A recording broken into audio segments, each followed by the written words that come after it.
잠깐 눈을 감고 상상해 보세요. 오늘 저녁 기도 시간에 하나님께서 여러분에게 특별한 은혜를 부어주신다면 어떨까요? 성령님께서 여러분의 마음과 몸에 임하셔서 놀라운 변화가 일어난다면 말입니다. 혹시 이런 궁금증 가져보신 적 있으시지 않습니까? 성령님이 정말 내게 임하신 걸까?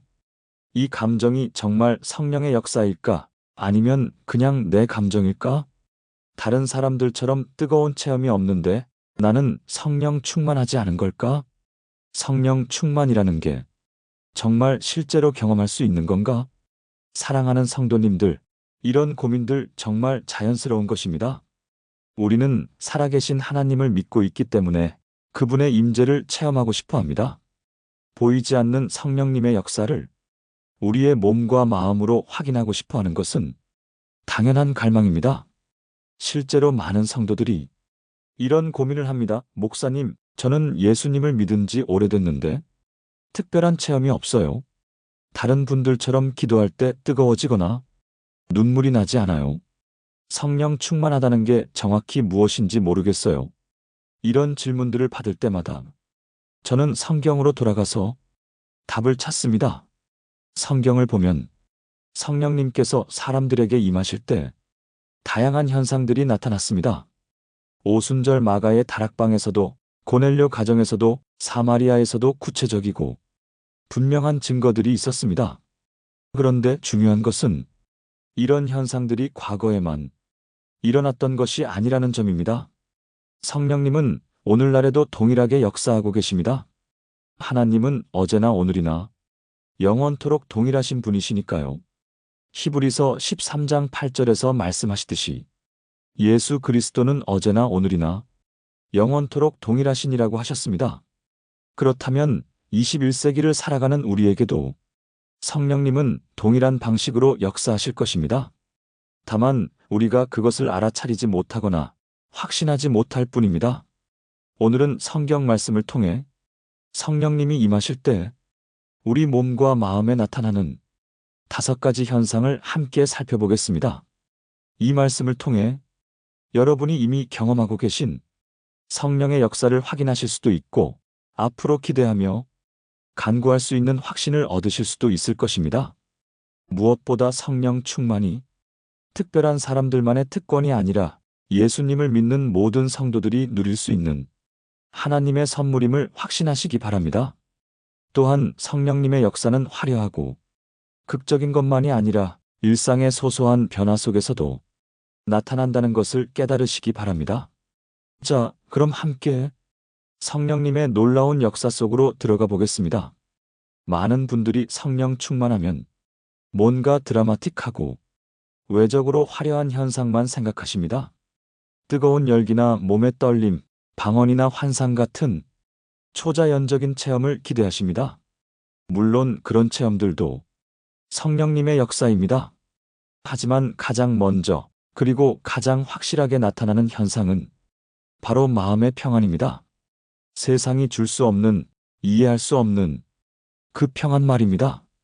요한복음 14장 27절에서 예수님께서 이렇게 말씀하셨습니다.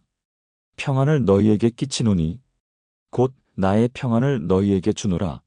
내가 너희에게 주는 것은 세상이 주는 것과 같지 아니하니라. 너희는 마음에 근심하지도 말고 두려워하지도 말라. 이 말씀을 하신 배경을 자세히 보면 예수님께서 십자가를 앞두고 제자들에게 하신 말씀입니다. 제자들은 스승이 떠나신다는 소식에 불안하고 두려웠습니다. 지금까지 3년 동안 함께하며 의지했던 분이 떠나신다니 앞으로 어떻게 살아야 할지 막막했습니다. 그런 제자들에게 예수님은 보혜 성령님을 보내주시겠다고 약속하시면서 그 성령님이 주시는 평안에 대해 말씀하신 것입니다. 여기서 중요한 것은 예수님이 주시는 평안과 세상이 주는 평안의 차이입니다.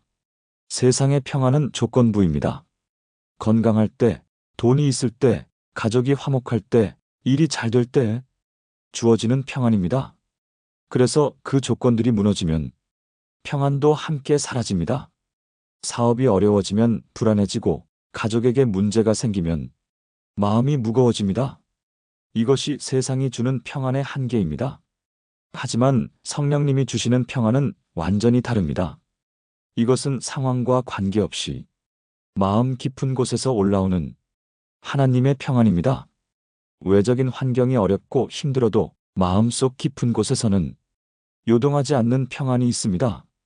빌립보서 4장 7절에서 바울은 이것을 모든 지각에 뛰어난 하나님의 평강이라고 표현했습니다. 인간의 이성으로는 이해할 수 없는, 논리적으로 설명할 수 없는 평안이라는 뜻입니다. 이것을 현실에서 어떻게 경험할 수 있을까요?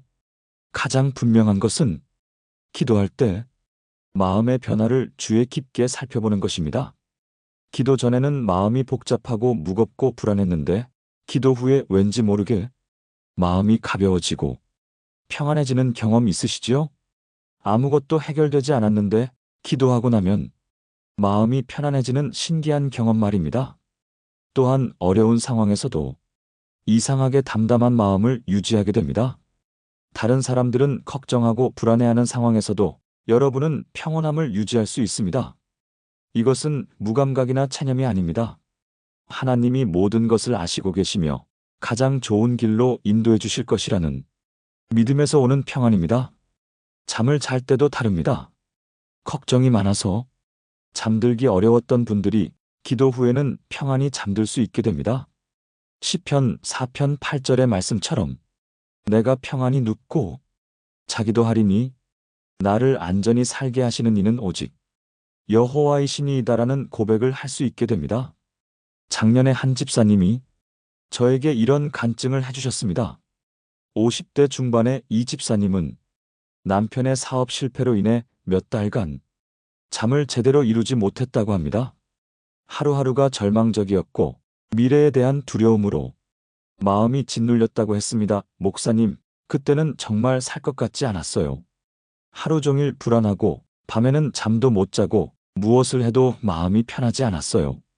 병원에 가서 신경정신과 상담도 받고 수면제도 먹어봤지만 근본적인 해결은 되지 않더라고요. 그런데 어느 날 새벽 기도회에서 기도하다가 갑자기 마음에 말할 수 없는 평안이 임했다고 합니다.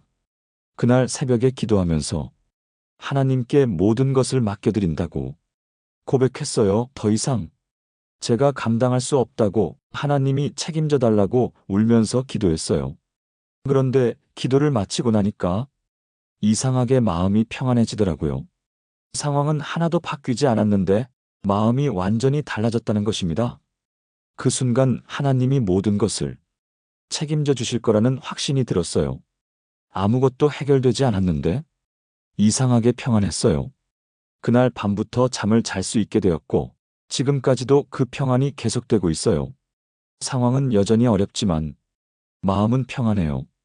이것이 바로 성령님이 임하실 때 나타나는 첫 번째 현상입니다. 인간의 노력이나 의지로는 만들어낼 수 없는 하나님의 평안입니다. 이 평안은 또한 전염성이 있습니다. 성령의 평안을 경험한 사람은 다른 사람들에게도 평안을 전할 수 있습니다. 불안해하는 사람들을 위로하고 두려워하는 사람들에게 용기를 줄 수 있게 됩니다. 사랑하는 성도님들, 여러분도 이런 평안을 경험해 보셨을 것입니다. 기도 후에 마음이 편안해지는 경험, 어려운 상황에서도 담담함을 유지하는 경험, 밤에 평안히 잠들 수 있는 경험을 하셨을 것입니다. 그것이 바로 성령님의 임재입니다.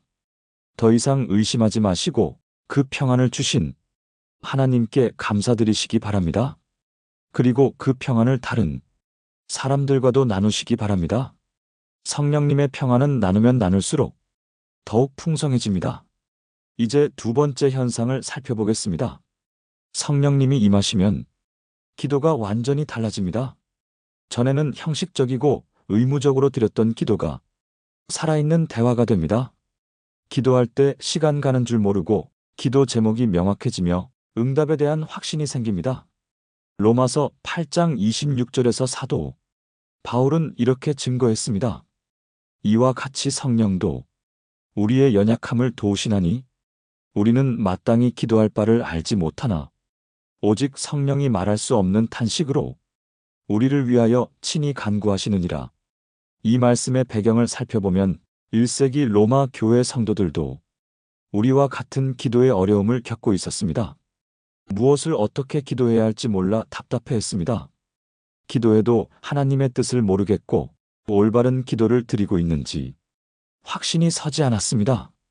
로마는 다신교 문화가 지배적인 도시였기 때문에 기독교로 개종한 성도들은 기도에 대한 올바른 개념을 정립하는 것이 쉽지 않았습니다. 그런 성도들에게 바울은 성령님이 우리의 기도를 도우신다고 격려했습니다. 우리가 어떻게 기도해야 할지 모를 때 성령님이 우리 안에서 친히 기도하신다는 것입니다. 여기서 말할 수 없는 탄식이라는 표현이 중요합니다. 이것은 반드시 방언을 의미하는 것은 아닙니다. 마음 깊은 곳에서 우러나오는 간절함으로 기도하게 되는 것을 의미합니다. 입으로는 표현할 수 없지만 영혼 깊은 곳에서 하나님을 향한 갈망이 기도가 되어 올라가는 것입니다. 성령님이 우리의 기도를 도우실 때 어떤 변화들이 나타날까요? 첫째, 기도 시간이 길어집니다.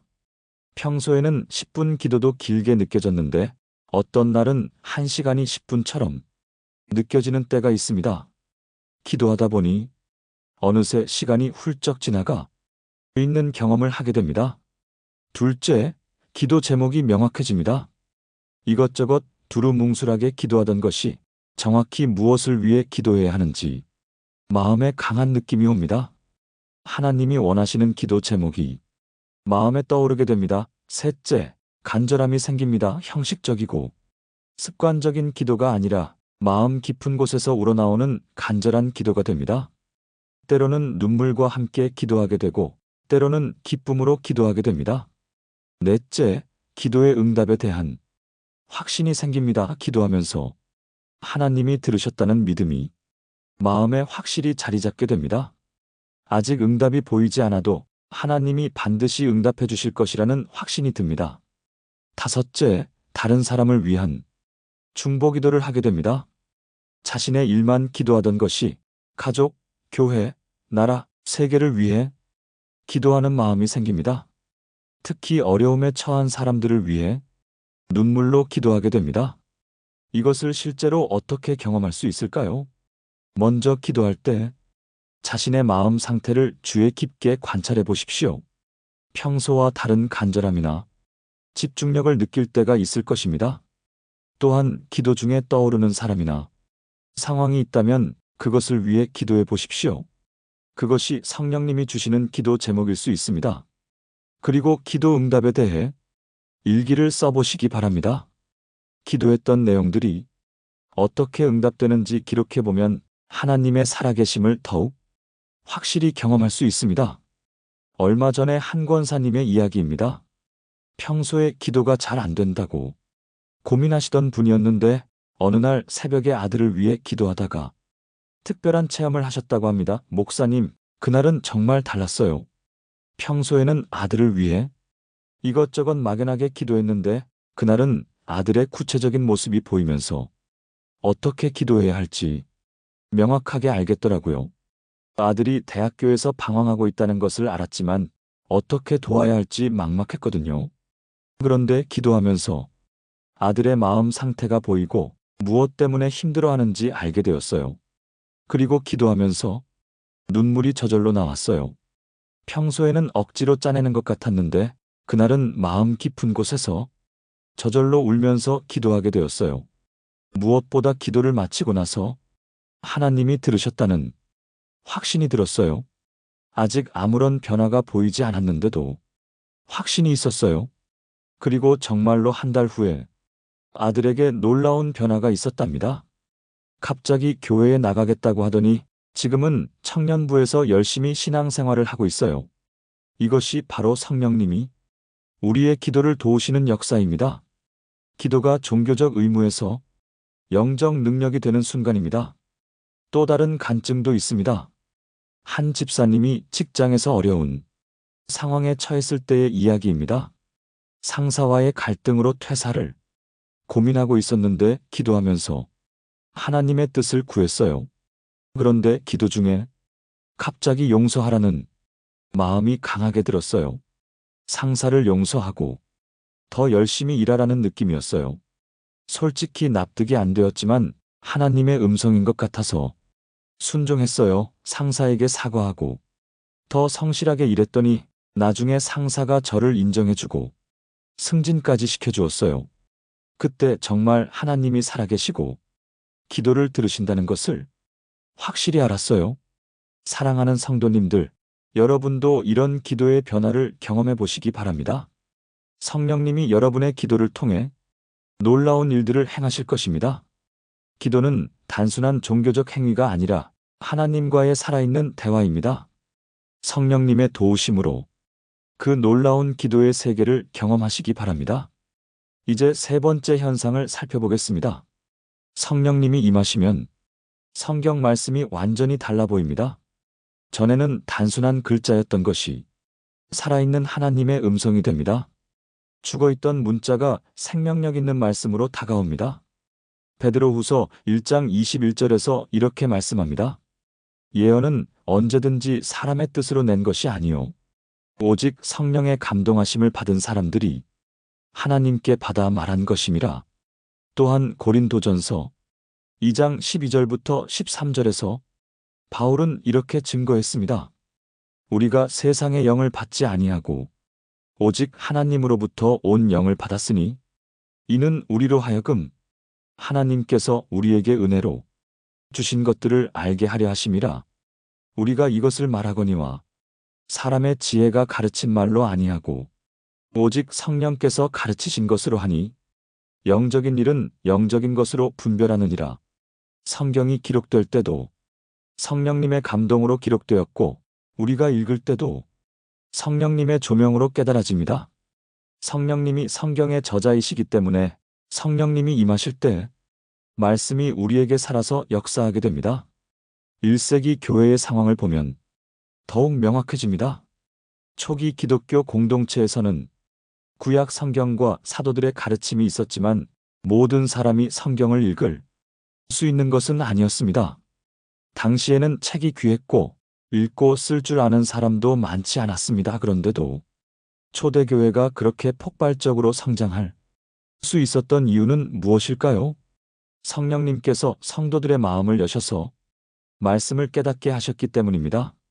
사도들이 전하는 복음을 들을 때 성령님께서 그들의 영적 눈을 밝혀주셨습니다. 그래서 복음을 듣는 즉시 믿고 변화되는 역사가 일어났던 것입니다. 누가복음 24장에서 엠마오로 가던 제자들의 이야기를 보면 더욱 분명합니다. 부활하신 예수님이 그들과 동행하시며 성경을 풀어주셨을 때 그들의 마음이 뜨거워졌습니다. 그들이 서로 말하되 길에서 우리에게 말씀하시고 우리에게 성경을 풀어주실 때에 우리 속에서 마음이 뜨겁지 아니하더냐? 하고 누가복음 24장 32절.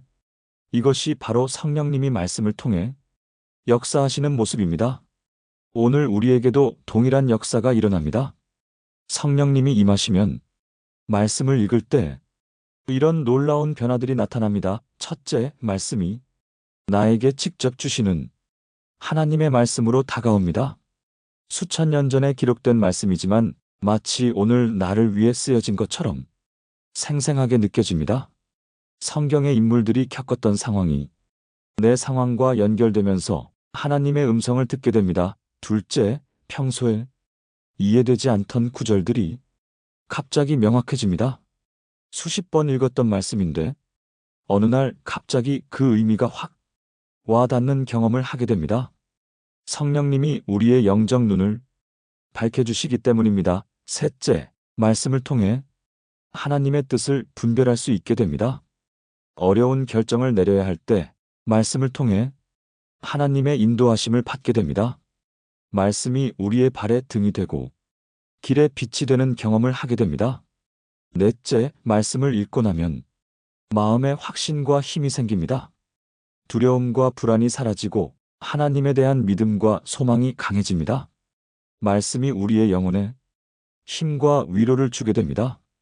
다섯째, 일상생활에서 말씀이 생각나며 적용하게 됩니다. 어려운 상황에서 갑자기 성경 구절이 떠오르며 위로와 지혜를 얻게 됩니다. 말씀이 우리의 삶의 원리가 되고 행동에 지침이 됩니다. 여섯째, 다른 사람들에게 말씀을 나누고 싶어집니다. 내가 받은 은혜를 다른 사람들과도 나누고 싶은 마음이 생깁니다. 말씀을 통해 위로받고 힘을 얻은 경험을 간증하게 됩니다. 이것을 실제로 어떻게 경험할 수 있을까요? 큐티를 하거나 성경을 읽을 때 특별히 마음에 와닿는 구절이 있을 것입니다. 그 구절을 여러 번 읽어보시고 왜 그 말씀이 마음에 와닿는지 생각해 보십시오. 하나님이 그 말씀을 통해 무엇을 말씀하고 계신지 귀를 기울여 보십시오. 또한 어려운 상황에서 갑자기 생각나는 성경 구절이 있다면 그것을 붙잡고 기도해 보십시오. 하나님이 그 말씀을 통해 위로와 힘과 지혜를 주실 것입니다. 지난해에 한 청년이 이런 간증을 해주었습니다. 취업 준비로 고민하던 중에 예레미야 29장 11절을 읽게 되었다고 합니다. 여호와의 말씀이니라. 너희를 향한 나의 생각을 내가 아나니 평안이요 재앙이 아니니라. 너희에게 미래와 희망을 주는 것이니라. 목사님, 이 말씀을 수백 번 들었는데 그날은 정말 달랐어요. 하나님이 저에게 직접 말씀하시는 것 같았어요.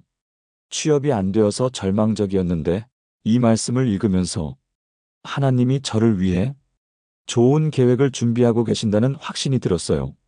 눈물이 나면서 하나님이 내 인생을 책임져 주신다는 믿음이 생겼어요. 그리고 정말로 예상하지 못했던 좋은 회사에 합격하게 되었어요. 지금도 그 말씀을 읽으면 그때의 감동이 생생하게 떠올라요. 정말 하나님의 말씀은 살아있다는 것을 느꼈어요. 또 다른 간증도 있습니다. 한 권사님이 가정 문제로 힘들어 하실 때의 이야기입니다.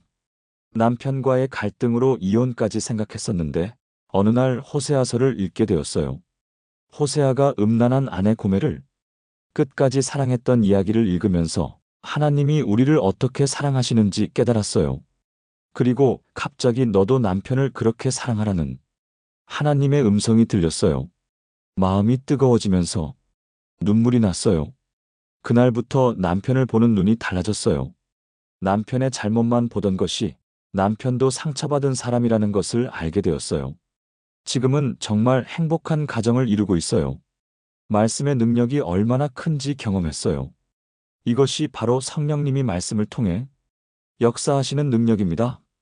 죽어있던 문자가 살아있는 하나님의 음성이 되는 순간입니다. 사랑하는 성도님들, 여러분도 말씀을 읽을 때 이런 특별한 조명을 경험해 보셨을 것입니다. 그것이 바로 성령님의 임재입니다. 더욱 말씀을 사모하며 읽으시기 바랍니다. 성령님이 말씀을 통해 여러분에게 놀라운 계시와 은혜를 주실 것입니다. 매일 말씀과 함께하는 삶을 사시기 바랍니다. 네 번째 현상으로 넘어가겠습니다. 성령님이 임하시면 사람을 보는 눈이 완전히 달라집니다. 미워했던 사람, 용서할 수 없었던 사람에게도 사랑이 생깁니다. 이것은 인간의 힘으로는 절대 불가능한 초자연적인 변화입니다. 로마서 5장 5절에서 바울은 이렇게 증거했습니다. 소망이 우리를 부끄럽게 하지 아니함은 우리에게 주신 성령으로 말미암아 하나님의 사랑이 우리 마음에 부은 바 됨이니. 갈라디아서 5장 22절에서는 성령의 열매 중 첫 번째로 사랑을 언급합니다. 오직 성령의 열매는 사랑과 희락과 화평과 오래 참음과 자비와 양선과 충성과 이 말씀들의 배경을 살펴보면 더욱 의미가 깊어집니다. 로마 교회는 유대인과 이방인이 함께 모인 교회였습니다. 서로 다른 문화와 배경, 전통을 가진 사람들이 하나의 공동체를 이루기가 쉽지 않았습니다. 유대인들은 이방인들을 개로 여겼고 이방인들은 유대인들을 배타적이라고 생각했습니다. 이런 깊은 갈등과 편견이 있었던 상황에서 어떻게 하나의 교회가 될 수 있었을까요? 바울은 성령님이 우리 마음에 하나님의 사랑을 부어주시기 때문에 서로 사랑할 수 있다고 가르쳤습니다. 인간적인 감정이나 의지의 힘으로는 불가능하지만 성령님의 능력으로는 가능하다는 것입니다.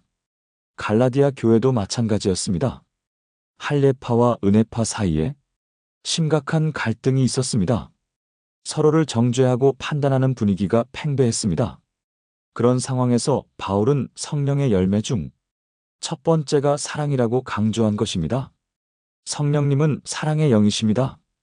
요한일서 4장 8절에서 하나님은 사랑이시라고 했고 16절에서 하나님이 우리를 사랑하시는 사랑을 우리가 알고 믿었노니 하나님은 사랑이시라고 했습니다. 성령님이 임하시면 우리 마음에 하나님의 사랑이 흘러넘치게 됩니다. 그 사랑이 자연스럽게 다른 사람들에게 흘러가게 되는 것입니다. 이것은 감정적인 좋아함과는 다릅니다. 하나님의 사랑은 상대방의 조건이나 행동과 관계없이 베풀어지는 무조건적인 사랑입니다. 상대방이 나에게 잘못을 했어도 미워할 만한 일을 했어도 사랑할 수 있는 것이 하나님의 사랑입니다. 실제로 성령님이 임하시면 어떤 변화들이 나타날까요? 첫째, 평소에 어려웠던 사람들이 불쌍하게 보이기 시작합니다. 그들의 행동 뒤에 숨어있는 상처와 아픔이 보이게 됩니다. 미운 행동을 하는 이유가 그 사람의 상처 때문임을 이해하게 됩니다. 둘째, 용서하고 싶은 마음이 생깁니다. 억지로 용서하는 것이 아니라 진심으로 용서하고 싶은 마음이 듭니다. 용서해야 한다는 의무감이 아니라 용서하고 싶다는 자발적인 마음이 생깁니다. 셋째, 다른 사람들을 위해 기도하고 싶어집니다. 원수였던 사람까지도 축복해주고 싶은 마음이 생깁니다. 예수님께서 너희 원수를 사랑하며 너희를 박해하는 자를 위하여 기도하라 마태복음 5장 44절고 하신 말씀을 실천하고 싶어집니다. 넷째, 다른 사람들을 섬기고 싶어집니다. 내가 받은 사랑을 나누고 싶은 간절한 마음이 생깁니다. 특히 어려운 처지에 있는 사람들을 도와주고 싶어집니다. 다섯째, 판단하지 않게 됩니다. 다른 사람의 잘못을 보더라도 정죄하지 않고 그 사람의 상황을 이해하려고 노력하게 됩니다. 예수님께서 비판을 받지 아니하려거든 비판하지 말라 마태복음 7장 1절고 하신 말씀이 마음에 와닿게 됩니다. 여섯째, 화해하고 싶어집니다. 갈등이 있었던 사람들과 관계를 회복하고 싶은 마음이 생깁니다.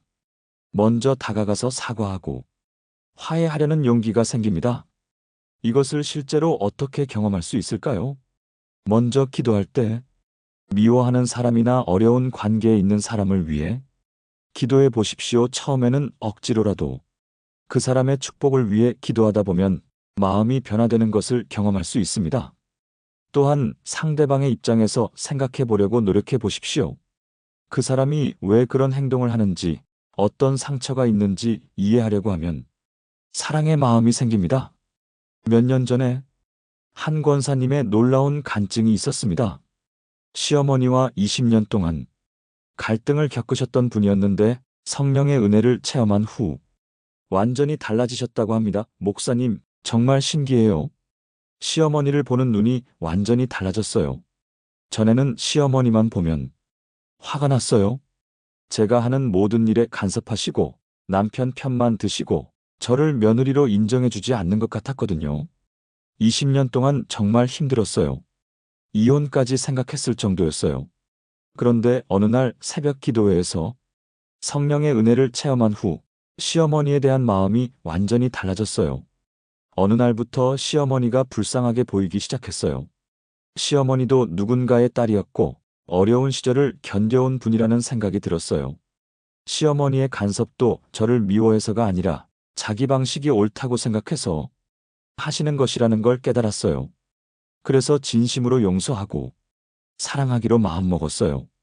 시어머니에게 먼저 다가가서 사과하고 더 잘해드리기로 했어요. 그랬더니 시어머니도 완전히 달라지셨어요. 저를 딸처럼 사랑해주시고 지금은 정말 친어머니처럼 편안하고 감사한 관계가 되었어요. 주변 사람들이 어떻게 그렇게 변할 수 있냐고 신기해해요. 저도 정말 하나님의 은혜라고 생각해요. 또 다른 간증도 있습니다. 한 집사님이 직장에서 힘든 상사를 만났을 때의 이야기입니다. 정말 힘든 상사였어요. 직원들을 함부로 대하고 무리한 요구를 하고 성질도 더러웠어요. 처음에는 정말 미웠어요. 퇴사를 고민할 정도였어요. 그런데 성령의 은혜를 체험한 후 그 상사를 위해 기도하기 시작했어요. 기도하면서 그 상사도 상처받은 사람이라는 생각이 들었어요. 어린 시절 상처가 있어서 그런 행동을 하는 것 같다는 생각이 들었어요. 그래서 그 상사를 사랑으로 대하기로 결심했어요. 화를 내거나 대항하지 않고 더 친절하게 대했어요. 놀랍게도 몇 달 후 그 상사가 완전히 달라졌어요. 저에게 고마워하고 인정해주고 승진까지 추천해 주었어요. 사랑의 힘이 얼마나 큰지 정말 경험했어요. 이것이 바로 성령님이 우리에게 주시는 사랑의 능력입니다. 인간의 한계를 뛰어넘는 하나님의 사랑입니다. 이 사랑은 또한 전염성이 있습니다. 사랑받은 사람은 다른 사람들에게도 사랑을 전하게 됩니다. 한 사람의 변화가 가정을 변화시키고 직장을 변화시키고 교회를 변화시킵니다. 사랑하는 성도님들, 혹시 최근에 미워했던 사람에게 사랑이 생기기 시작하셨나요? 용서할 수 없었던 사람을 용서하고 싶은 마음이 드셨나요? 어려운 사람들이 불쌍하게 보이기 시작하셨나요? 그것이 바로 성령님의 역사입니다. 그 마음을 소중히 여기시고 순종하시기 바랍니다. 성령님이 여러분을 통해 더 많은 사람들에게 하나님의 사랑을 전하실 것입니다. 사랑은 세상을 변화시키는 가장 강력한 힘입니다. 마지막 5번째 현상을 살펴보겠습니다. 성령님이 임하시면 놀라운 담대함이 생깁니다. 두려웠던 것들이 두렵지 않고 자신 없었던 일들에 확신이 생깁니다. 불가능해 보였던 일들을 시도할 용기가 생기고 하나님의 뜻을 따라 살겠다는 결단이 섭니다. 사도행전 4장 31절에서 이런 놀라운 장면을 기록하고 있습니다. 빌기를 다함에 모인 곳이 진동하고 무리가 다 성령이 충만하여 담대히 하나님의 말씀을 전하니라. 또한 사도행전 1장 8절에서 예수님께서 승천하시기 전에 제자들에게 하신 약속이 있습니다. 오직 성령이 너희에게 임하시면 너희가 권능을 받고 예루살렘과 온 유대와 사마리아와 땅 끝까지 이르러 내 증인이 되리라. 이 말씀들의 배경을 살펴보면 더욱 감동적입니다. 사도행전 4장의 배경은 베드로와 요한이 예루살렘 종교 지도자들에게 잡혀 신문받고 위협받은 직후입니다. 그들은 예수의 이름으로 말하지도 말고 가르치지도 말라는 엄중한 경고를 받았습니다. 일반적으로 생각하면 두려워서 숨어야 할 상황이었습니다. 실제로 예수님이 십자가에 달리셨을 때 제자들은 모두 도망갔고 문을 걸어 잠그고 숨어 있었습니다. 그런 제자들이 어떻게 담대하게 복음을 전할 수 있었을까요? 성령님이 임하셨기 때문입니다. 제자들은 모여서 간절히 기도했고 성령님이 임하셨습니다. 그 결과 두려움이 사라지고 담대함이 생겨서 하나님의 말씀을 전할 수 있었습니다. 사도행전 1장 8절의 상황도 마찬가지입니다. 제자들은 예수님의 죽음과 부활을 목격했지만 여전히 두려움과 불안이 있었습니다. 어떻게 복음을 전해야 할지, 어디서부터 시작해야 할지 막막했습니다. 그런 제자들에게 예수님은 성령님이 임하시면 권능을 받고 증인이 될 것이라고 약속하셨습니다. 실제로 오순절에 성령님이 임하신 후 제자들은 완전히 달라졌습니다. 베드로는 3,000명 앞에서 담대하게 설교했고 사도들은 세계 곳곳으로 나가서 복음을 전했습니다. 성령님은 능력의 영이십니다. 디모데후서 1장 7절에서 바울은 이렇게 말했습니다. 하나님이 우리에게 주신 것은 두려워하는 마음이 아니요 오직 능력과 사랑과 절제하는 마음이니 성령님이 임하시면 우리 안에 하나님의 능력이 역사하게 됩니다. 그래서 불가능해 보였던 일들이 가능해지고 할 수 없었던 일들을 할 수 있게 됩니다. 이것은 인간적인 용기나 자신감과는 완전히 다릅니다. 인간적인 용기는 자신의 능력을 믿는 것이지만 성령님이 주시는 담대함은 하나님의 능력을 믿는 것입니다. 인간적인 자신감은 상황이 좋을 때만 유지되지만 성령님이 주시는 확신은 어떤 상황에서도 변하지 않습니다. 실제로 성령님이 임하시면 어떤 변화들이 나타날까요? 첫째, 평소에 어려워했던 일들을 시도해보고 싶어집니다. 전도, 봉사, 섬김 등 전에는 자신 없어 했던 일들에 마음이 열립니다. 할 수 없다고 생각했던 일들을 할 수 있다고 생각하게 됩니다. 둘째, 어려운 상황에서도 절망하지 않고 희망을 품게 됩니다.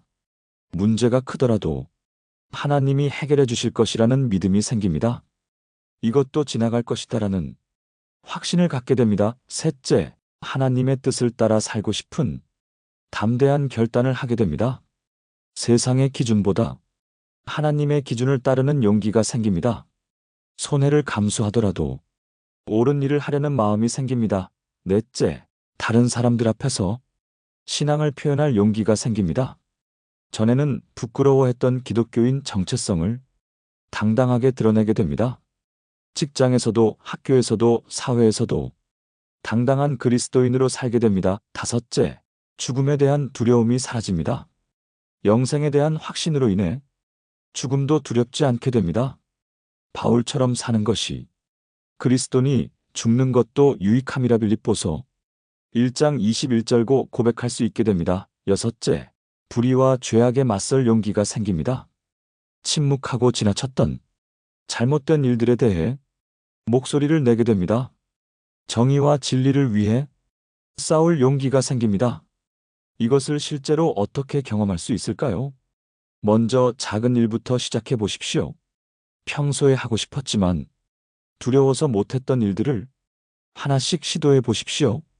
교회에서 봉사하기, 직장 동료에게 전도하기, 어려운 사람 도와주기 등 작은 일부터 시작하면 됩니다. 그리고 기도할 때 하나님의 능력을 의지한다고 고백하십시오. 내 능력이 아니라 하나님의 능력으로 살겠다고 결단하십시오. 최근에 한 집사님의 간증이 큰 감동을 주었습니다. 평생 내성적이었고 사람들 앞에서 말하는 것을 무척 어려워하셨던 분이었습니다. 그런데 성령의 은혜를 체험한 후 놀라운 변화가 있었다고 합니다. 목사님, 저도 놀라워요. 전에는 교회에서 기도도 큰 소리로 못했는데 이제는 앞에 나가서 간증도 하고 싶어졌어요. 며칠 전에는 직장 동료에게 예수님에 대해 이야기할 수 있었어요. 전에는 상상도 못했던 일이에요. 동료가 요즘 왜 이렇게 밝아졌냐고 물어보길래 교회에 다니면서 변화된 것 같다고 말했어요. 그랬더니 관심을 보이면서 교회에 대해 물어보더라고요. 그래서 우리 교회 이야기도 하고 예수님에 대해서도 이야기했어요. 전에는 누가 종교 이야기만 해도 피했는데 이제는 오히려 제가 먼저 신앙 이야기를 하게 되었어요. 무엇보다 앞으로 어떤 일이 일어나도 하나님이 함께 하시니까 두렵지 않다는 확신이 있어요. 세상이 아무리 어두워져도 우리에게는 희망이 있지 않습니까? 또 다른 간증도 있습니다. 한 청년이 취업 준비를 하면서 경험한 이야기입니다. 취업이 잘 안 되어서 정말 절망적이었어요. 1년 넘게 준비했는데 계속 떨어지니까 자신감도 없고 미래가 막막했어요. 그런데 성령의 은혜를 체험한 후 마음가짐이 완전히 달라졌어요. 하나님이 제게 가장 좋은 길을 준비하고 계신다는 확신이 들었어요. 그래서 포기하지 않고 계속 도전했고 면접에서도 당당하게 제 신앙을 이야기했어요. 저는 기독교인입니다. 정직하고 성실하게 일하겠습니다라고 말했어요. 놀랍게도 그 회사에서 그런 점을 좋게 보고 뽑아주었어요. 지금도 직장에서 당당하게 그리스도인으로 살고 있어요. 기도도 하고 동료들에게 좋은 영향도 주려고 노력해요. 이것이 바로 성령님이 주시는 담대함과 확신입니다. 세상을 이기는 믿음의 능력입니다. 에베소서 6장 10절에서 바울은 말했습니다. 끝으로 너희가 주 안에서와 그 힘의 능력으로 강건하여지고 우리의 힘으로는 약하지만 주님의 힘으로는 강건해질 수 있습니다. 사랑하는 성도님들, 혹시 최근에 평소와 다른 담대함을 경험하고 계신가요? 할 수 없었던 일들을 시도해보고 싶은 마음이 드시나요? 어려운 상황에서도 희망을 잃지 않는 확신이 생기셨나요? 그것이 바로 성령님의 역사입니다. 그 마음을 믿고 순종하시기 바랍니다. 성령님이 여러분을 통해 이 시대에 놀라운 일들을 행하실 것입니다.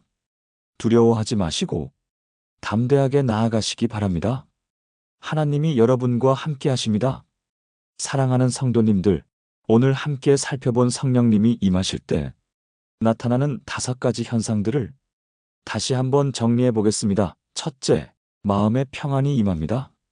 세상이 줄 수 없는, 상황과 관계없는 하나님의 평안이 마음 깊은 곳에서 올라옵니다. 둘째, 기도의 능력이 생깁니다. 형식적이던 기도가 살아있는 대화가 되고 시간 가는 줄 모르며 응답에 대한 확신이 생깁니다. 셋째, 말씀이 살아서 역사합니다. 죽어있던 문자가 살아있는 하나님의 음성이 되어 우리의 삶에 생명력과 변화를 가져다 줍니다. 넷째, 다른 사람을 사랑하게 됩니다. 미워했던 사람, 용서할 수 없었던 사람에게도 하나님의 사랑이 흘러가게 됩니다. 다섯째, 담대함과 확신이 생깁니다. 두려웠던 일들을 시도할 용기가 생기고 하나님과 함께하는 삶에 대한 확신이 생깁니다. 혹시 이 중에서 여러분이 이미 경험하고 계신 것들이 있으신가요? 그렇다면 정말 감사한 일입니다. 성령님께서 이미 여러분의 삶 가운데 역사하고 계시다는 증거입니다. 더 이상 의심하지 마시고 성령님의 역사하심을 인정하고 감사드리시기 바랍니다. 아직 경험하지 못하신 부분들이 있다면 낙심하지 마십시오.